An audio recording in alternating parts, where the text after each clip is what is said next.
can't make it today. So today's topic is on the senior capstone design project. Today we have Dr. Tom Houston with us, and he's going to go over some of the details and sort of give you an overview of what to expect and what to look forward to as we approach your graduation year, and more importantly, the senior design process. And with that, I'm going to monitor the chat and have folks, if you have questions that come up during the process, go ahead and type those questions in the chat, and then we'll have time for Q&A, and I'll throw those questions out for Dr. Houston to answer when he's done with the presentation. So without further ado, Dr. Tom Houston. Thank you, Rich. It is good to see everybody remotely. I look forward to doing this in person, but with the technology, this is the next best thing. Just as a little bit of an introduction, if you haven't seen me around campus, I've been at UC for quite a while, a number of decades. I'm a professor in mechanical engineering, and currently am also the design director, which deals with the senior design. Rich, if we could go to the next slide. Now, you're in the Department of Mechanical and Materials Engineering, and I want to give you just a little bit of a background there, because part of senior design doesn't mean that you necessarily just have to work in terms of mechanical engineering. But our department head currently is Jay Kim. He's been there for about 8.5 years, but is a professor in mechanical engineering. And oftentimes he is a person to see if you need to have a source of funding. Sometimes he has special sources that for various types of projects. Let's see if we could go on to slide 3. Now, just as a little bit of background in terms of our department. Actually, our department is the largest in the college. It's very strong, and that's a good thing. We currently have 1,300 students. I'll refer to 950 bachelor students, and of those, we've also got an additional 230 that are out of JCI. And you might say, well, what is this term JCI? I haven't heard of that. Well, another hat that I wear here at UC with the mechanical engineers is that we've got an educational collaboration with another university in China, Chongqing University. In the program between the two is called the Joint Co-op Institute. But the reason I mention that is in their senior year, we'll have an influx typically of anywhere from about 40 to 50 students from China in our senior class. And those may be prospective team members for you on your design projects. Some other things kind of quickly. You can see that we've also got mechanical engineering technology students. Those also can be team members, or you can be a team member on one of their projects. And so that's something to consider. The other thing is, in terms of graduate students, we've got 352, so we're very strong there. Altogether, we've got 46 full-time faculty and 7 staff, and an expenditure in terms of research about $7 million. But again, it's nice to have a strong department, particularly if you're trying to pursue capstone design. All right, Rich, if you would advance the slide, please. And so really the main focus today is a capstone design project. You'll hear it called a number of things, but occasionally you may hear it called senior design project. And what this is, and this is not unique to engineering, every discipline actually on campus is required to have some sort of a year-end culminating project in their senior year. We refer to ours as the capstone design project. And what it does is it's trying to integrate everything that you should have learned along the way. And so all phases of a design project. So there'll be conceptual concepts, constraints. You might say, well, what kind of a constraint can you have on a project? Well, very straightforward. You could have a constraint in terms of finances. Maybe you have to design a project or a piece of equipment that has to be able to be sold for $1,000 or less. Or another constraint might be in terms of strength requirements or safety requirements. So you always have constraints. Along the way, you'll find that design is not necessarily a cookbook. You're going to have to come up with a number of different alternatives. And that means you have to come up with a way to evaluate your alternatives. So you just can't say, in my heart, I know this is the right one. That doesn't work. You have to be able to exhibit why one project is superior to another. And ultimately, you make a alternative selection and you move it forward. And it might be that you take it to a protocol stage. It may be a simulation stage. It all depends upon your project. But ultimately, we expect you to present your findings. Just as I am doing right now, you're going to have to make a presentation to your colleagues, and that would be as a team of students. And then you're also going to have to put it in a written format in terms of a report.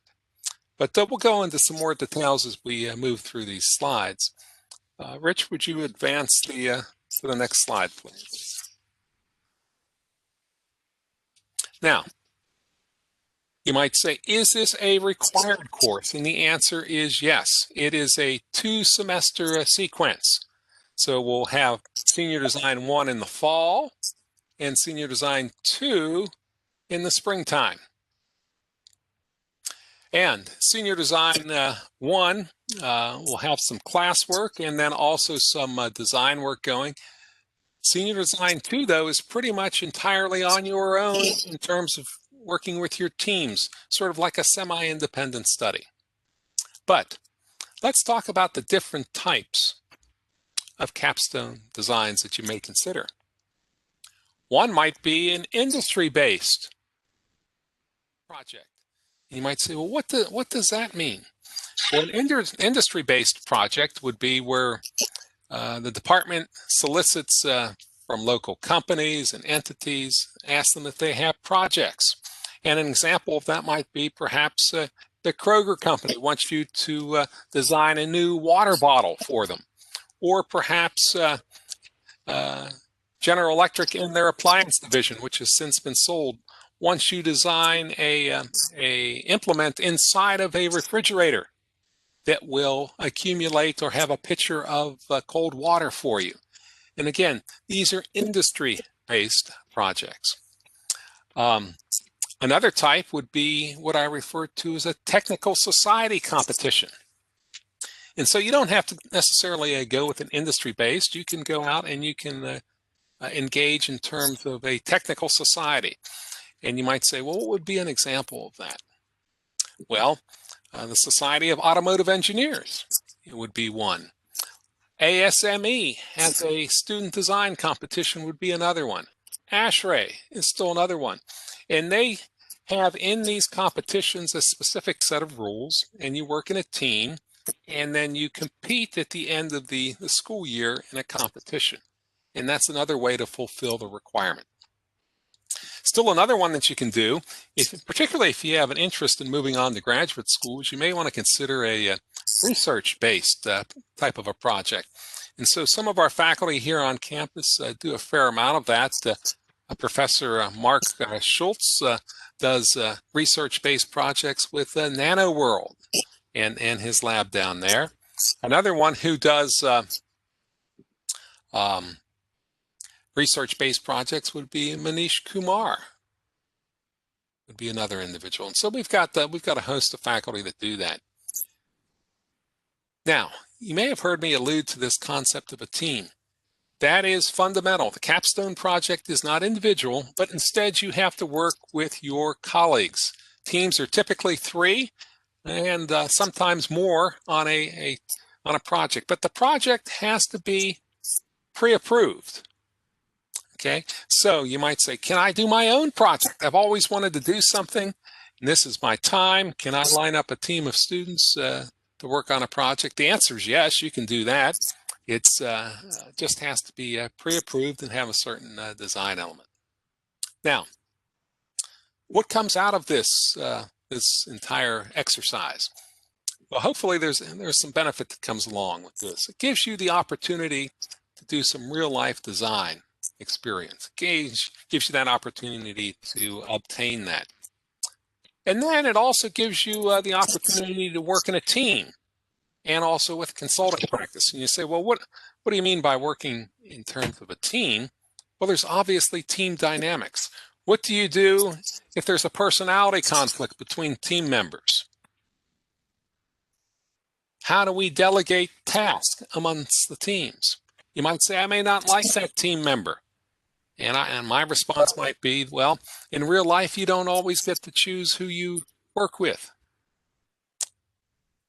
One other thing that comes out of this is we also hope for our projects that are sponsored by industry, that it is a win-win. We hope that our efforts with the students helps that particular sponsor with a particular problem, in addition to the students. Now, first and foremost, this is one thing I always tell our industrial sponsors, because inevitably I get a new sponsor that comes in and they say, I want all the A students. And I always say, this is an academic exercise first and foremost. We appreciate you sponsoring a project. Let's see, I cannot guarantee what type of students that you will get on the project.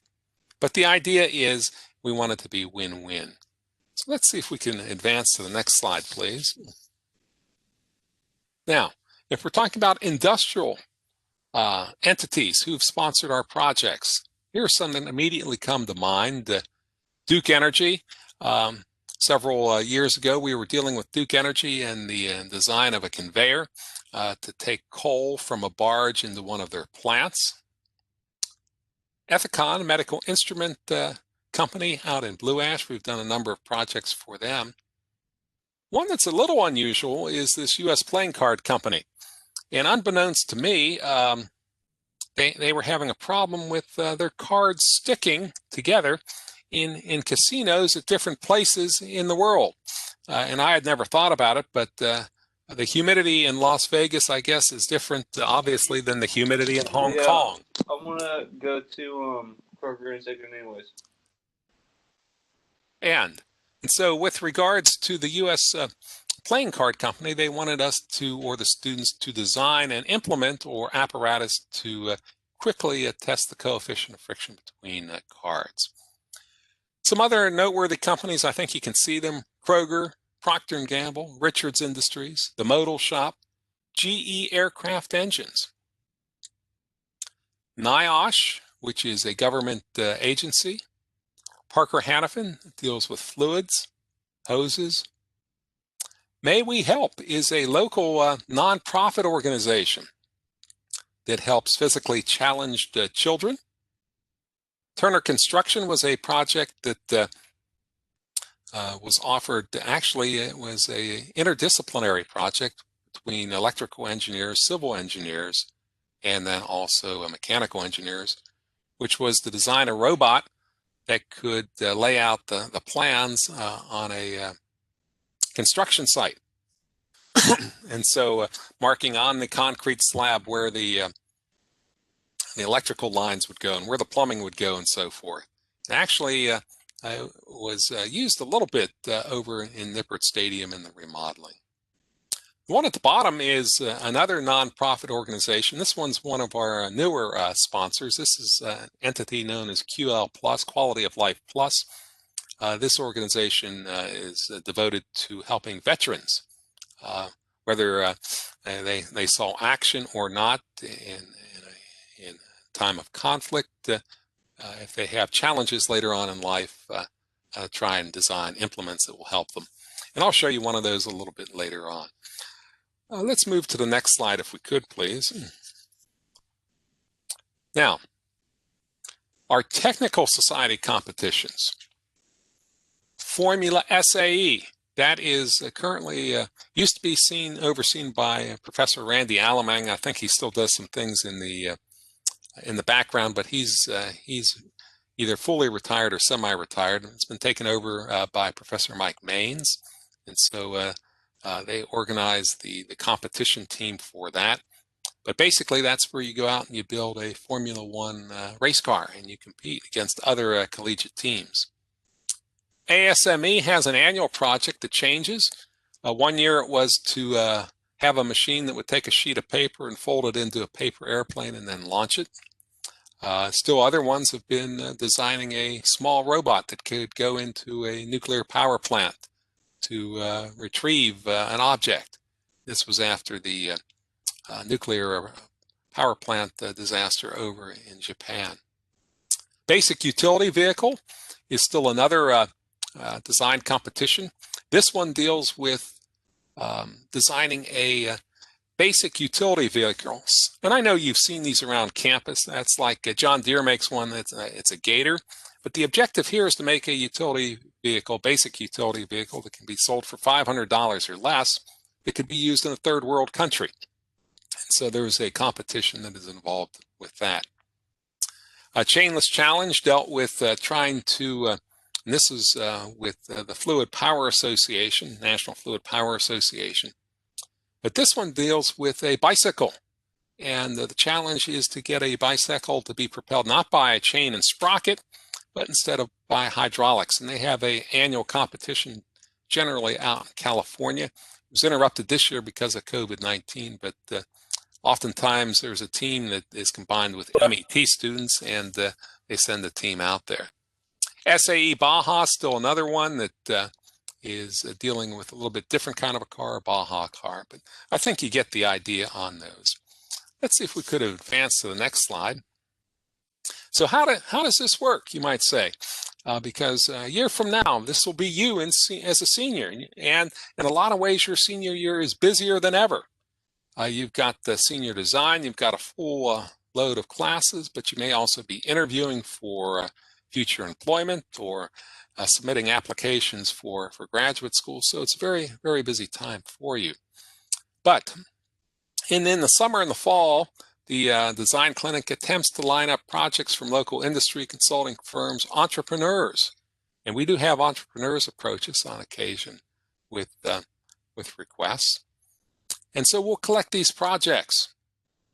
Then in mid-October, we are hopeful that teams of 3 or more will be formed and projects will be selected. Now, these teams may involve someone that you hadn't noted before if you have the same interest in something. So you may end up on a team with somebody from a different section. I refer to a co-op section. Or alternatively, you may recall at the outset of this presentation, I mentioned students from JCI or from China. We have 40 to 50 students that come over there. And so you may also have an international flavored type of a project. Anyways, once you're on a team, then what you're going to do is then begin to meet with the sponsor of the project. The sponsor will have a company liaison or a monitor, and you'll meet on a recurring basis. And usually that's about once every 2 weeks. And so the sponsor has somebody who's monitoring what you do. And then on the other flip side, we'll have somebody on the faculty kind of helping you out. But anyways, you're expected to put a fair amount of effort into this project, 10 to 12 hours per week per student once you start to work on your projects. Let's advance to the next slide if we could. And this is what I alluded to just a moment ago, is that you'll also be given a faculty coach. And you might say, well, how do I obtain my faculty coach? Well, you should feel that you have the liberty to go and approach any of our 46 faculty members and talk to them about your project and ask them if they would be willing to serve as your faculty coach.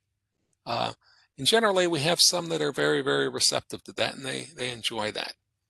But you should be meeting with your faculty coach or advisor at least on every 2 weeks. You also, the advisor will monitor your progress, but the faculty coach does not do the project. They're not a team member. They offer advice and suggestions or a resource, but you as the team are to complete your particular project. Let's advance to the next slide if we could. And so, if you get going in mid-October, we have some milestones that you need to hit in January. the student teams will submit a progress report to the sponsor and also to their faculty coach, and then also to me, who is the instructor of the course, so that I can see how things are going. This is a formal progress report. There may be intermittent progress reports before that that a sponsor may want. And again, the purpose of the progress report is to make sure you're on the right track. In late April, student teams will then conclude their projects, and this means that then you have to present your findings to the sponsor. So there's a formal presentation. Most of the time, those presentations are also in front of your colleagues, your fellow students, unless the project is proprietary, and then we may have to have a reduced audience. Also, you will be asked then to submit a written report to the sponsor, and also to your faculty coach, and then also to the instructor of the course, which would be me. Slide 11, let's go to the next one. We also will ask you to participate in the CAS Tribunal Showcase unless your project is confidential or proprietary. Now, I must say over the last few years, the ME students have done very well in the showcase, have won several awards. Here's one from 2 years ago where they won an award, and this is what was for QL Plus, and this is the butt brake project, and this is as you can see, for a bicycle, where it's the design was to come up with a brake that you can apply with your hips or your buttocks, if you will. Let's move on to slide 12. Here's a close-up of that, but just as a sort of a summary, we had a veteran from Maine who had trouble gripping handlebar mounted brakes, and so it made it difficult for this person to brake because you have to brake depending upon the hazards in the roadway and so forth. And so by means of a commitment to innovation, the student team came up with this mechanism that would enable the individual to use their buttocks to brake the bicycle. Actually, this won an award. It was got a little bit of local press here as well. And so if you move on to slide 13, you can get a little bit of a background. There you can see our team members that were working on that bicycle there, and then also the finished product. Like I say, it won an award at the tribunal. Also, it gives you the opportunity to utilize the 1819 Center, which is what these students did in their endeavors to try and design this buttocks brake. They went over there. That's the Innovation Center in the old Sears building, over about a mile east of campus. And so there's the 1819 Center has the opportunity for you to use various pieces of equipment in the event. It's like a maker space, if you will, in the production of your projects. Let's move on to the next slide, slide 14. I mentioned that the student teams, usually 3 to 4 students in a team. Most of the team members will be senior mechanical engineers. Occasionally, you may have other engineering disciplines join in. Like, for example, you may need to have somebody from electrical engineering or computer science help you out. And still, sometimes we even reach outside of our own college, bringing in other disciplines. DAP and the College of Business occasionally will join the team. As a matter of fact, over the last few years, we've done projects with an organization called Live Well, and they're also over in the 1819 Center, but they've had a recurring project with Boeing. And we've had projects with Children's Hospital with Live Well. But anyways, one of the themes there is interdisciplinary projects. And so they usually look for 2 to 3 mechanical engineers to join in with, maybe 4 to 6 DAP students, and then they bring in some marketing students as well from the College of Business. Slide 15, let's go to the next one. Now, in senior design, you're still going to have a class in the fall, and there are a number of topics that you will cover. We'll talk about concurrent process and product development. Basically, in 15 seconds, what that means is when you're designing something, you want to make sure that you're designing it simultaneously to be maintained and also to be produced And so you're thinking of all of these things at the same time. Concurrent process and product development. We'll talk about life cycles and new technology, target setting. Regardless of what you think, you need to have a little bit of business sense, and so you need to design a product for your customer. You might say, well, who is my customer? Well, it may actually be a consumer, or maybe somebody else in an organization. You'll need to learn about trade-off analysis. When is it better to go with one alternative versus another? And that might be even in something as simple as the material selection. When do I go from aluminum to steel? We'll talk about prototypes and manufacturing pilots. Then we'll also continue on and give you a little bit of background with regards to human factors and ergonomics. You want to make sure that your implement or your design is user-friendly, takes the human into account. Let's advance to the next slide if we could. Also in the class in the fall, we have guest speakers come in, sort of like I'm a guest speaker today, but we'll invite typically the chief attorney for the university in terms of intellectual property will come in and give us a presentation. There will also be a presentation by the head librarian over in the engineering library in terms of patent searches. And then we'll talk about some things that are relevant to your teams. Talk about team behavior, creative thinking, ethics. How do you make sure that what you're doing is ethical in terms of your design? We'll talk about project scheduling and planning. You have to come up with a schedule to make sure that you finish by the end of April. And again, we'll want your product to be safe. And what's really been more in the forefront over the last 5 to 6 years is this idea that our designs need to be sustainable. And so that's important as well. And also, we can have a nice design, but if it can't be manufactured easily, it's often problematic. So we want to talk about designing for manufacturing. Slide 17. Along the way, if you're working on a industrial project, you may have to do a patent agreement form. Sometimes students are asked to sign that. And what that means is that you're going to, if they are sponsoring the project, then they have the intellectual property rights. Now, on these things, we have paperwork that ensures that if a apparatus is patented, that your name goes on as the inventor. Even though you don't own the rights, you still would be named in as the inventor. And then also there's a proprietary information form. It may be a situation where you're working on something that's somewhat secretive and the company doesn't want you to disclose it. Let's go to slide 18. Now, here were some frequently asked questions that sometimes come up. Is it possible to view a list of the possible projects before registering for senior design? Because you may be considering registering for the Bearcat Motorsports. The answer is sometimes.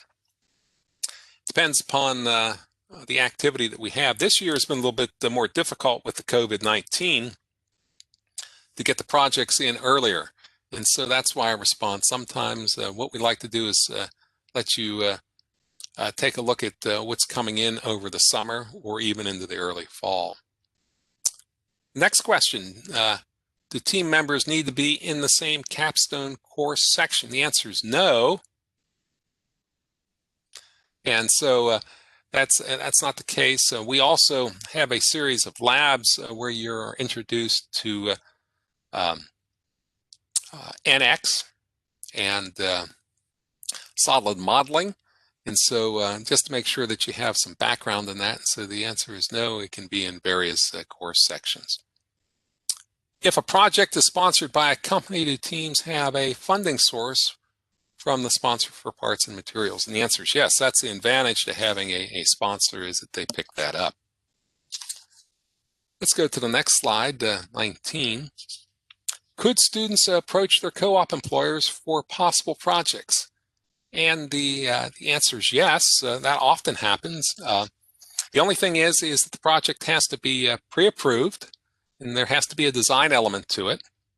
It has to be team-based, can't be individual, so you have to have fellow students, and you must have a UC faculty coach. In other words, your supervisor at your co-op company could be your liaison to the company, but they cannot be your faculty coach to evaluate your academic performance. Slide 20. And what I want to do is just here over the next 5 or so minutes is just show you a few projects along the way. Here's one, nurse assistant robot. This was an interdisciplinary project with our friends over in the College of Nursing, trying to design and develop a robot that would trail the nurse assistant as they went from room to room in their care of patients. And so this went pretty well as well. And you can see here just some of the slides where some finite element analysis was done. If we go to the next slide, this is an ASME design competition. And this was the responsibility was to design a robot that could go into a nuclear power plant where there had been an accident, where it could go in and obtain or retrieve a smaller object. And so the idea was you had to build the robot and get it to go in, and there was a competition on that. And so that's just for 1 year for ASME. They have a different project every year, a design competition. Well, let's move to the next slide, if you could. Front suspension and steering for SAE Baja competition. So your team may be asked to design a particular component on, or subassembly, if you will, on the SAE competition vehicle. And this one was front suspension. We have 3 students working on the Baja competition again this year. Let's go to the next one if we could. This is the Fish and Magician.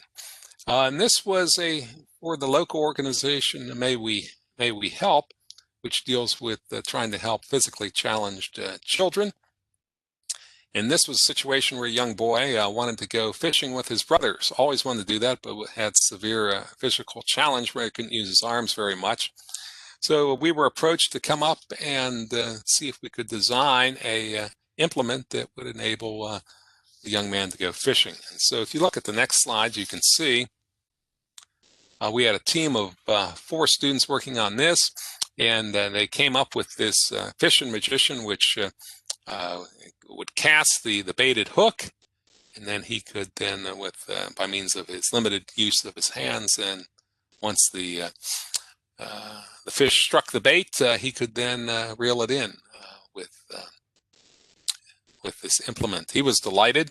This actually got us some local news coverage on, I believe it was Channel 12, on one of those special interest stories. And what was more important is we were delighted he was able to join in with his older brothers. If we go to the next slide, you'll recall that I've said a few things about the Formula SAE, where you have to design, build, and test a prototype race car, ensure on-track safety, and the cars are driven by students.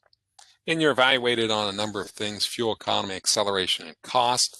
If we move to the next slide, I think you can see there's our car.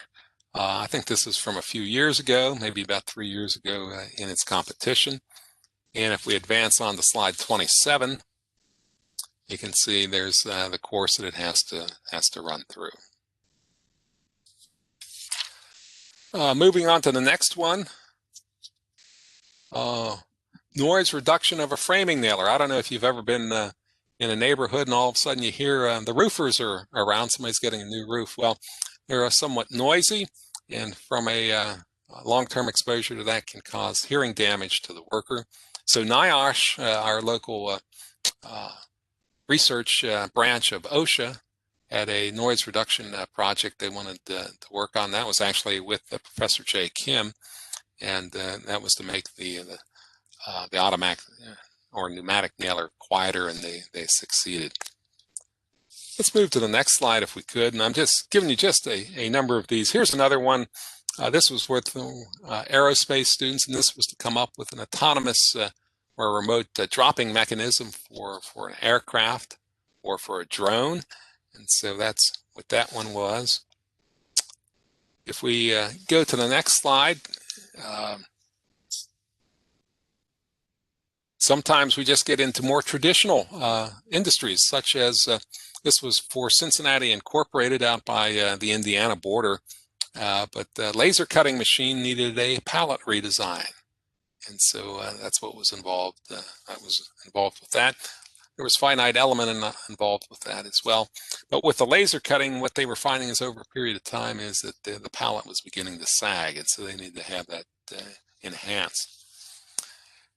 Sometimes, if we go on to the next slide, we even get into an area where we're working with aerospace a little bit, and one of these dealt with passive exoskeletons to try and enhance somebody's lifting capabilities, or if they had trouble getting up and down, enhance the skeletons on the outside.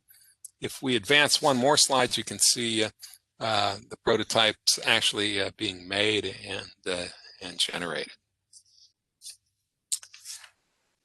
Sometimes if we go forward, there's something that's called an ammonia nozzle optimization for a nozzle. And this was for ammonia injection. So coming up with the best shape of the injection nozzle. And this was utilized finite element analysis as well. So I'm trying to just show you that there's not necessarily, if we move on to the next slide, a cookie cutter kind of a project. They are very wide ranging. Now, you may recall earlier I mentioned that students sometimes want to come up with their own project. And here's a geophone delivery system, where a geophone is what converts ground movement into voltage and enables you to survey remote traffic, humans, vehicles. And so if you want to monitor where your herd is, maybe you're out on a range and you've got cattle or something that you want to track, you can utilize this. And what you do is you put sensors into the ground. If you look on page 35, you can see that this individual actually designed a firing device and a shell prototype. All right. And if we go one more on that to slide 36, you can see there the shell's been fired into the ground, and then he was actually able to then monitor what's going on in terms of so many feet away or so. And so what kind of acceleration or activity are you getting on the ground? And so this has, again, some military applications, but it also would have some domestic applications with regards to cattle. On slide 37, there's one more sort of a project that students presented on themselves. They wanted to design a hovercraft. And that's simply a vehicle that can travel over land or water and over a cushion of air, not contacting the ground beneath it. And so they wanted to do this on a budget basis, or a frugal basis, if you will. And so they went out and they designed and came up with a prototype. And you can see it on page 38. They actually got this thing airborne a little bit. They asked yours truly if I wanted to go for a spin, and I politely declined, and maybe that's why I'm still here today making these presentations. But yes, it did actually get up off of the ground. Slide 39 is, I want to sort of leave you here as we're getting towards the end with the Velkava project. And this was from last year's CAS showcase. It won one of the awards there. And at this point, I'll just let the video run through. I think it's pretty good. And I'll be silent and answer questions when it's done.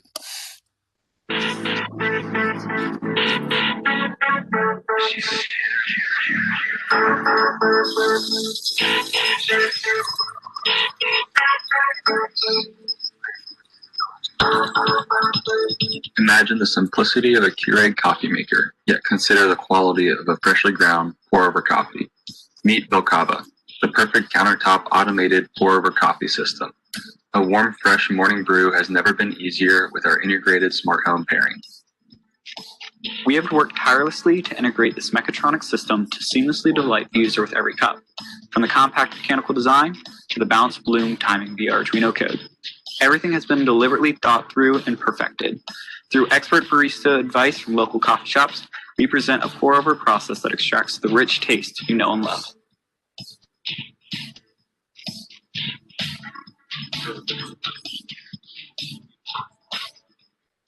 Coffee drinkers have so many options and methods for making their daily coffee. So how does Velkava stand out from the rest? We meet the two most prominent gaps in the coffee maker industry: automated fresh ground coffee and smart home application. as well as still producing a specialty coffee brew with minimal interaction from the user. To produce that perfect cup of joe, many different criteria need to be met. The water needs to be heated to 200 degrees Fahrenheit. A burr grinder is used to obtain a medium coarse consistency for the coffee grounds. Then, the grinds are saturated with hot water for 30 to 40 seconds to allow them to bloom. The bloom releases CO2 from the grounds and lets them expand. This makes the grounds more receptive to absorbing water, resulting in better extraction of flavors. The following drawings were the preliminary design concepts for Cava. First, we thought of a vertically stacked system with a stationary filter and an interchangeable bean grinder and water dispenser. Next, we proposed two horizontal systems with a movable filter and utilizing an Acme thread to get it from one station to the next. We decided on one of these horizontal designs though, because the standard measurements between countertops and kitchen cabinets, which is about 18 inches.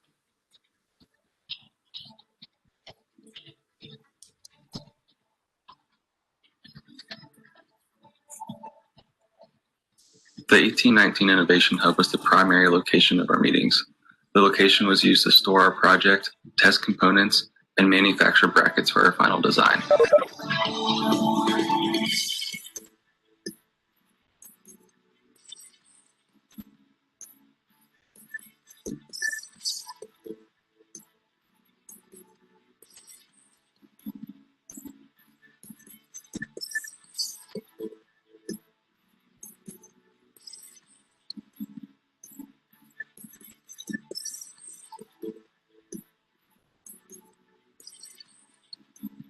Currently, we are trying to see if these micro switches will work to carry the current to this motor. It looks like we're having a bit of an issue.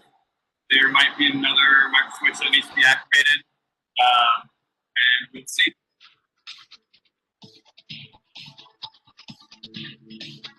In our next design, we plan to add water level sensors so that the user may customize the amount of water for each brew. This capability adjusts the coffee to water ratio, resulting in the preferred strength of coffee.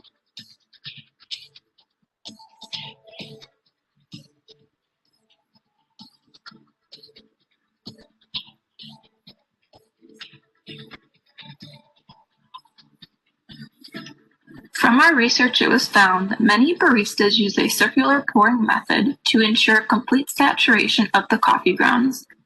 In an attempt to eliminate moving parts from our project, our group chose to use a distribution system with a custom shower head design. This still allows for complete saturation of the grounds.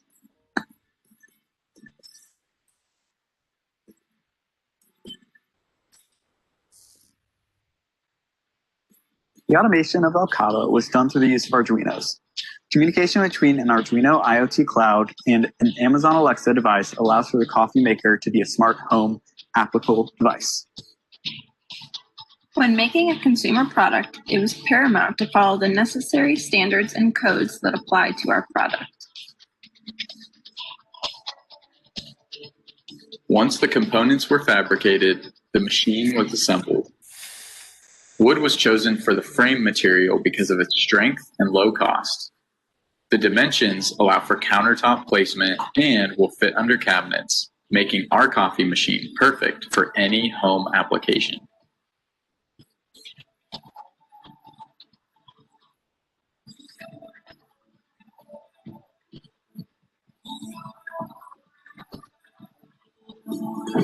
Alexa, make me a cup of coffee.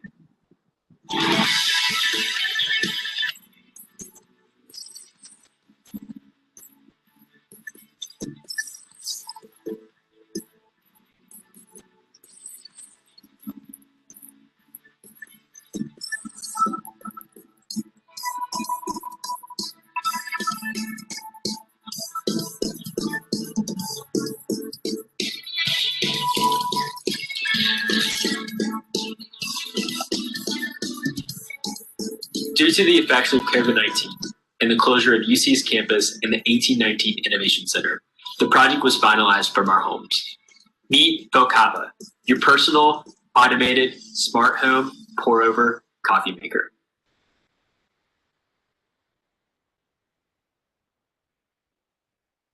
We would like to personally thank Valve for their generous donations of sensors, as well as Dr. Dong for her continual support and guidance during our project.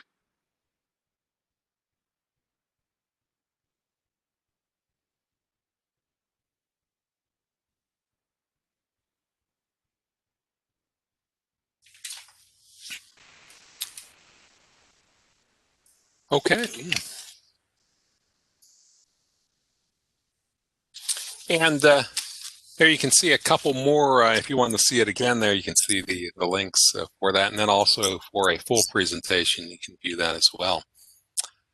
Well, if we move on to slide 40, all I can say is sursum ad summum, strive to the highest. I think that's hopefully been a quick overview of Capstone Design and Senior Design 1 and 2 for mechanical engineering. I'm here for a couple minutes, and we can take some questions if there are some that are that you want to put my way.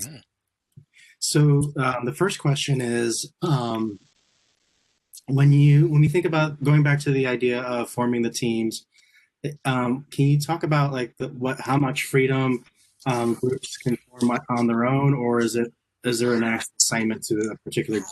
Well, I try to give the students a fair amount of freedom in forming their teams.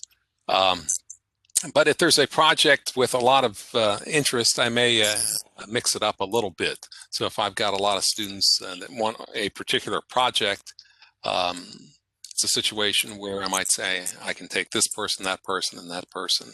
I encourage you to consider working with somebody that you haven't worked with before, particularly from a different section, or also from the students coming from China. But if you really want to work with just 2 or 3 other people, we can do that. It just sometimes restrains you in terms of the projects. You mentioned something. You mentioned already the idea of interdisciplinary. How do students know if there are other students available from other majors to participate in the project, or the other way around, if there's an opportunity for them to participate in a project that's through another discipline? 2 ways. One is word of mouth. The students sometimes know more about it than I do.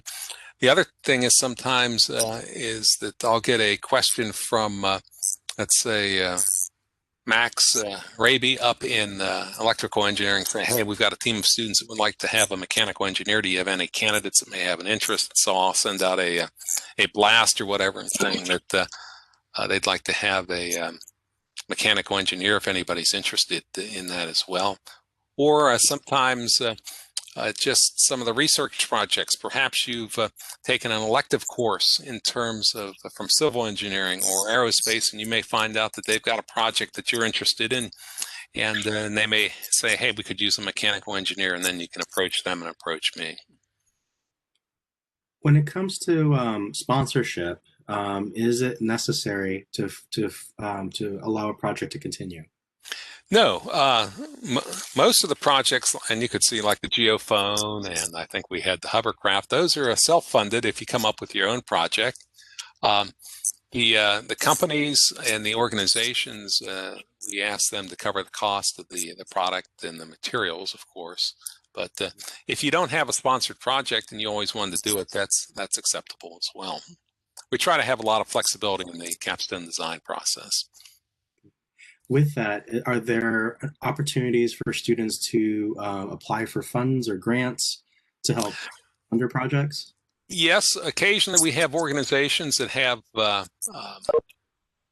Belcan is one that used to donate money, and they haven't this year because of the COVID-19, but they would donate a few $1,000s to the department to you for a source of funding for projects that were unsponsored. Mm-hmm. The other thing is sometimes the department head may have some additional monies that he comes into in that regard. Which is why you probably mentioned Dr. Kim at the very beginning of the presentation. Yes, it's always good to know who's in charge of the department. And then the last question is, when it comes to the outcome, does the end project have to be something that's sellable, or could it be something that where you could say that you're at a point where you're proposing next steps? Right. And let me give you an example. Yes, sometimes we have projects that carry over from one year to the next.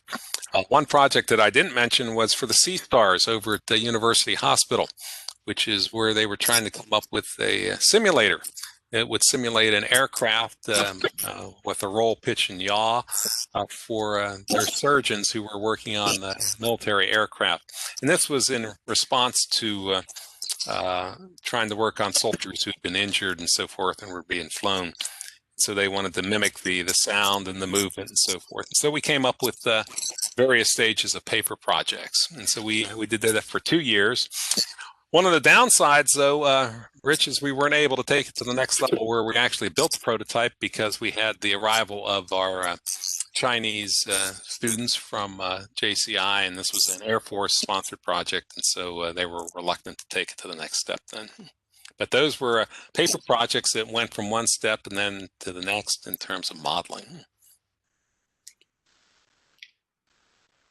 Last call for any other questions for Dr. Houston. As you go through the content, which actually once this video is rendered, I will post this along with the Velcava project and the longer presentation of that senior design project. I'll post that onto Canvas. But if you have other questions for Dr. Houston, here's his contact information. And anything else to add, Dr. Houston? No, stay safe and look forward to seeing everybody in about a year. All right. Well, thank you all for sticking around. Next week, we will have our academic advisors in class and answer any questions as it relates to the registration process for your senior year. And so other than that, again, thank you to Dr. Houston for taking time out of his schedule to be with us today. And thank you all for being with us. And we'll see you next week. Bye-bye. Bye. See you Thursday, Rich. Okay.